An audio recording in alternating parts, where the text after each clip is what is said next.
Welcome back to One Soccer today after a brief hiatus. Not saying it so our producers and editors could take a much needed nap, but alas, we are back. And we are back with Oliver Platt and Alex Gange-Ruzik, as well as our special guest today, Jess Lisi, my partner in crime on the women's national team, and recently unveiled as a member of the Northern Super League's broadcast team for 2025. Jess, I know you're so excited that young you would scream, so let's get right into it. It all gets underway tomorrow, the NSL inaugural match.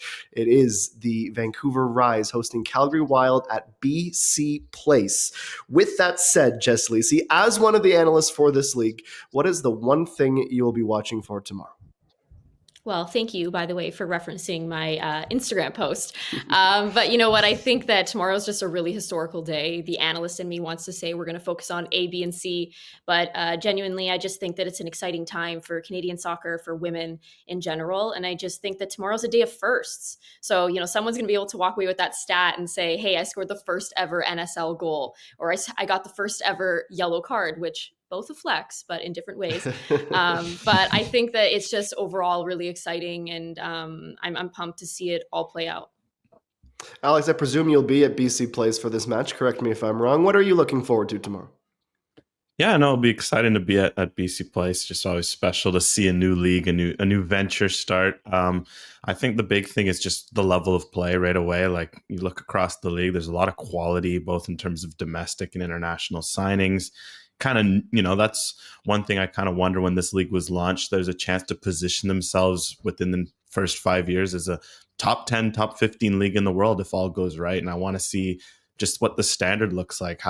What's the chemistry? Vancouver, of course, have a bit of an advantage. They've been working together with some of their players since last summer, not let alone last fall. But how good will Calgary look on the other side? How good will all six rosters look? It's definitely what I'll be looking at. Oliver Platt. Yeah, I think taking a step back is just, as Jess alluded to, like a really historic day for soccer in Canada, and a day that a lot of people I know have been waiting for a very long time. And you do remember days like that. Like I remember pretty clearly the first CPL game and what that was like, experiencing that. It was pretty surreal, to be honest, to be watching a Canadian league for the first time. And you see, I still have photos on my phone of Manny Aparicio and Kyle Becker, who 6 years later are still absolute core players and now legends of this league, right? So there's going to be similar types of personalities and players that emerge in the NSL as well. So I'll be particularly interested to see just kind of what's the level out of the gate. I think that was something that the CPL did pretty well with, was the players certainly have played their part in making this, I think a pretty good success in the first few years.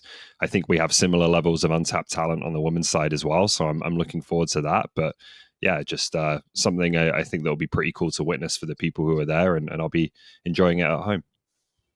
Jess, I know that tomorrow is a celebration for a lot of the builders and the pioneers of this league. And I think of Claire Rustad and Amy Walsh, et cetera, and the champions of the game. So regardless of how it goes tomorrow, whether it's 0-0 or 5-5, greatest match of all time, it's going to be a celebratory occasion. And then once that first one is under the belt, there will be first for each club. You mentioned the first goal, the first caution, all of those things.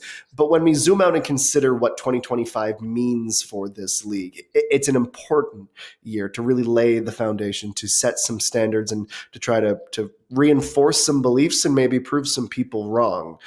The pressing question for you entering this first season, what needs to happen, or what do you wonder the most in order for this league in its first year to be considered successful? Well, I think that, overall, the question is always going to be, can this league remain competitive throughout the entirety of the season? The way that the league is set up, the format, you're playing a team 5 times. That's really difficult. You don't typically see that. You're typically seeing, twice, if that. So I think that will be the big question. People are always going to have that question when something's starting out fresh.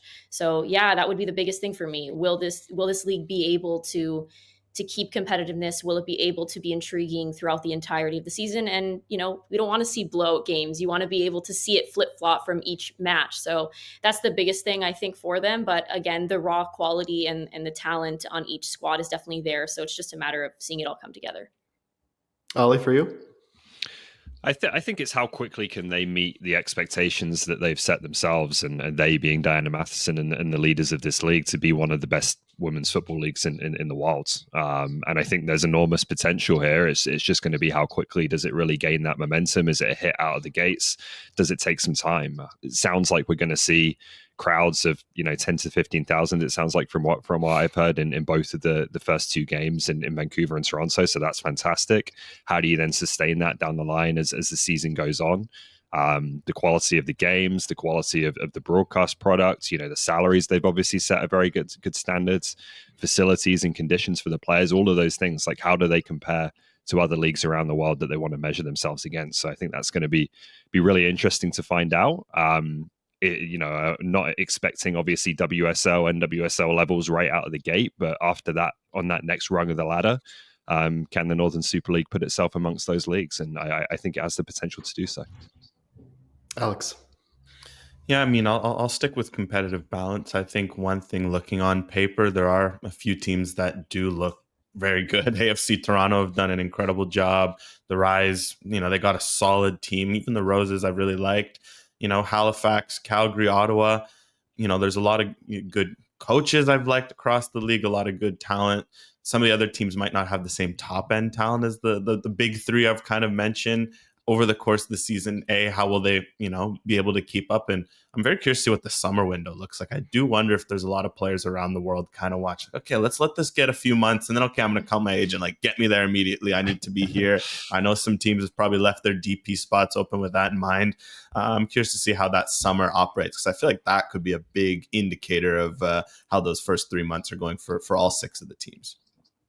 Well, it's interesting you say that, Alex, because that sets me up for the last question we want to talk about, the last thing we want to talk about on the NSL, and that was, what is your one bold prediction? And Alex, that's mine. We're going to see a pretty relevant and pretty incredible player join in the summer. I think once things get underway, maybe the paperwork didn't work or someone's out of contract, it's time.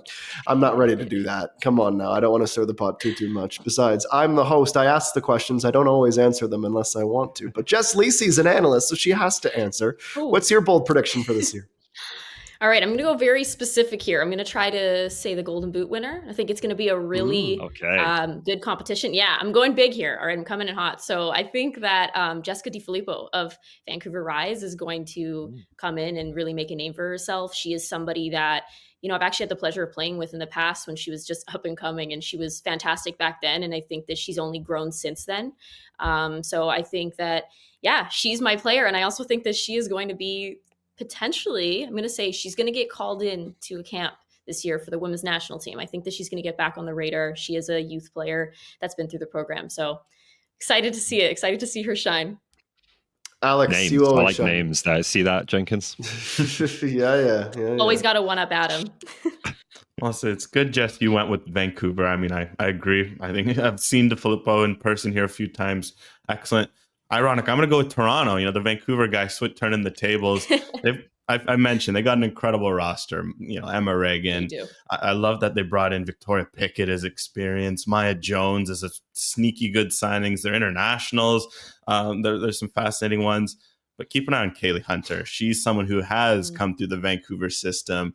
I've seen her for a few seasons now, which is wild. She's still super young. She tore up League One BC. She is just an incredible forward, so skilled, just scores for fun, basically. I think with the team they've surrounded around her, I don't know if she'll be starting right away given her age or experience, but I think by the end of the year, she's going to be someone that we're going to be talking a lot about. Maybe she goes straight in the national team. Maybe that's someone we're talking about as the first, big sale out of the NSL. There's a lot of potential with Kaylee Hunter, and I'll keep an eye on her for year one.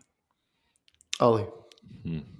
Well, if you go back and Google, and no one should want to do this, but my pick for CPL Player of the Year in 2019, it is awful. I don't want to name the player and be mean, but the player did nothing in the league, so I'm not going to do that. I'm going to make that mistake again. Names, Ollie, you got to give names. Yeah, that's right. You're talking a big game. I got one name. I've got one name. I think Emma Regan is going to be a star in this league, and I think she'll have bids from NWSL, WSL coming her way at the end of the first season. That's my prediction.